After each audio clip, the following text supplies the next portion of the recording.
When I got to the bottom of the steps, he was not breathing. Now seems like as good a time as ever. I have to have you tell the story about the guy's life that you saved the first time I ever met you.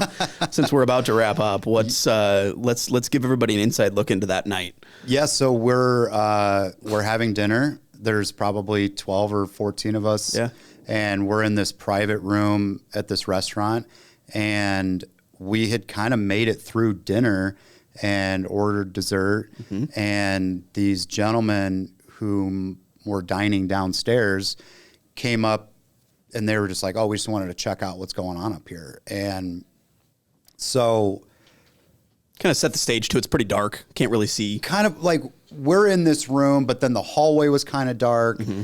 And so our server came to bring the dessert tray around, and this gentleman took a step back to get out of her way.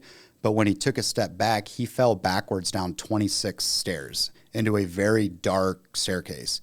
And I heard it, but I didn't see it. It sounded like somebody pushed a filing cabinet. Yeah, that was the way I described it, is like if you push a bookshelf, yes, or a tote of something really heavy down a flight of stairs, that's what I thought it was. And he's late 60s. Found out later he's like 6'4", 300 and some pounds, big gentleman, obviously not me. Yeah.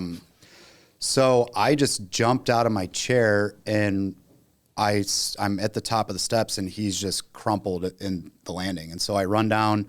I think I screamed, somebody call 911. Yep. And so I have combat life-saving training from when I was in the military, and just instinct kicked in, and it was just like time slowed down, right? And I stabilized his head kind of in my lap, and then I noticed the back of his head is split open, front of his head is kind of split open. When I got to the bottom of the steps, he was not breathing. I was going to say, he was not conscious. He was not breathing. And he took this deep, gargly breath, and his eyes opened.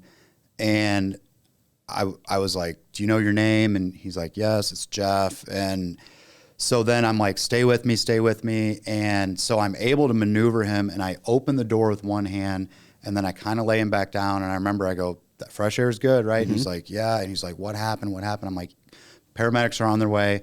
And they responded so quickly. I kind of gave them the rundown, and then a couple weeks go by, and my phone rings, and they're like, is this Bobby Bunch? And I said, yeah. And they go, were you at such and such restaurant on September 9th? I said, yes.